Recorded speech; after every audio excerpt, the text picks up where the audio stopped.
The Japanese don't retire because they never stop contributing. What if you led your life the same way?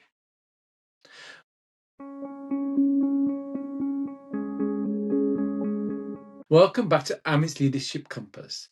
This is the final episode in my Ikigai series, which I'm slightly sad about, but I'm ending it with the idea that has stayed with me the longest.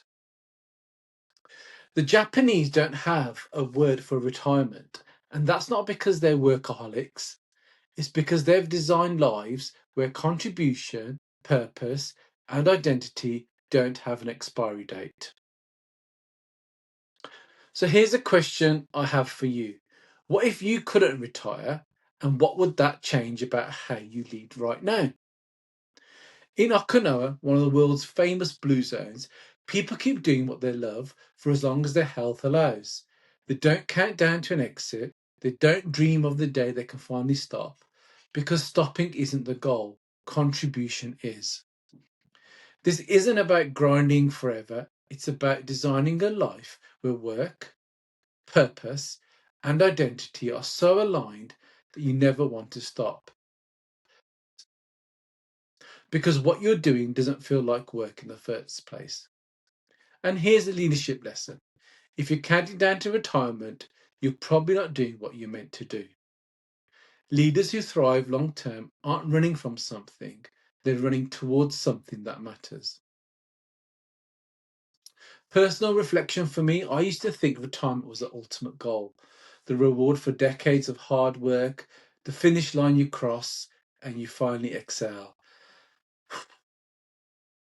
But recently I came across something interesting. It was a study from research from European cohorts showing that the probability of having a heart attack rises sharply in the first 2 years after retiring, particularly for those people who have no sense of purpose. Now, that's not because retirement is bad, because it's not, but not having a purpose is.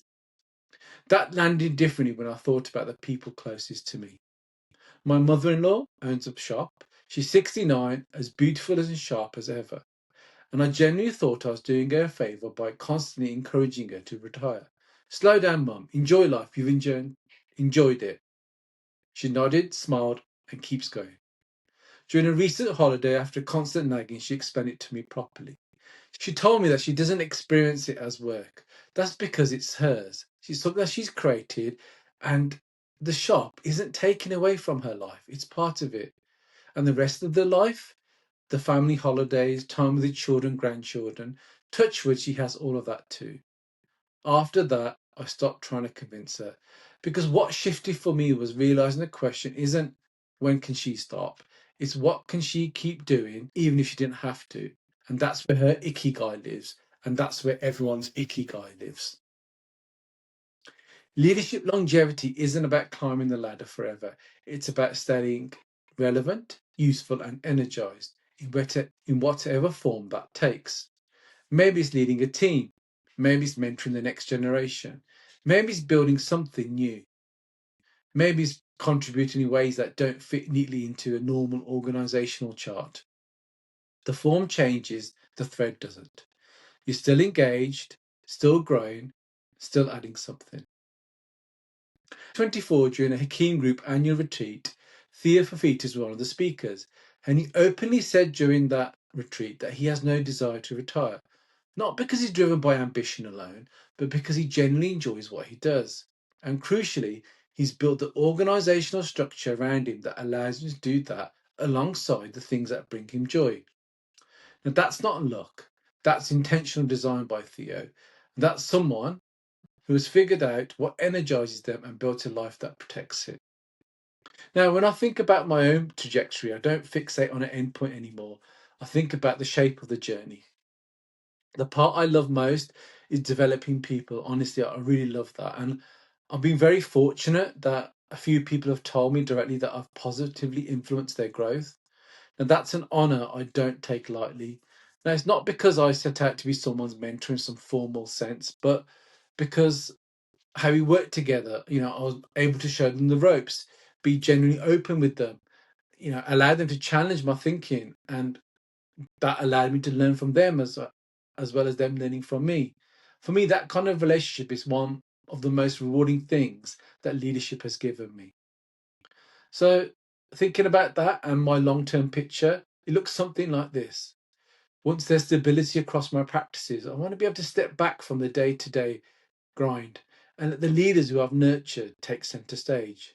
That's the whole point, to make myself less necessary by making others more capable. And alongside that, I want to be more involved with the professional development of clinicians and leaders within my field and beyond.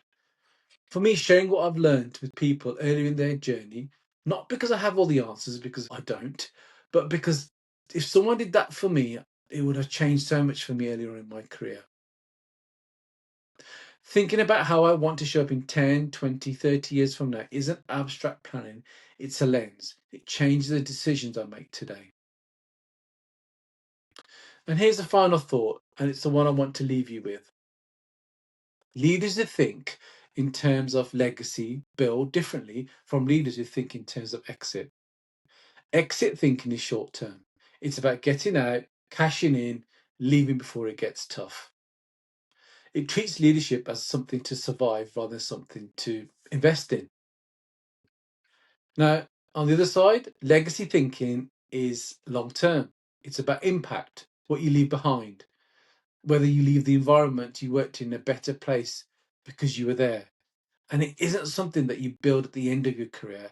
You're building it right now with every breath, every decision, every conversation, every choice about what to prioritize and what to let go. So the question isn't when will I retire? The question really is, what am I building that's worth sustaining? Now, this is a shift that's changed how I lead and live my life.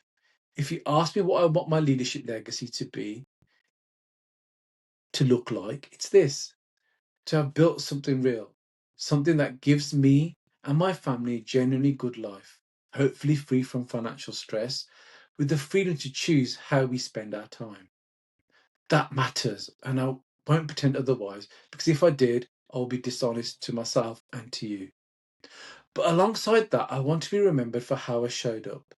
Someone who cared genuinely, not performatively, who had a real interest in the people around them, who was always open to dialogue, whether it was a constructive challenge or a shared win.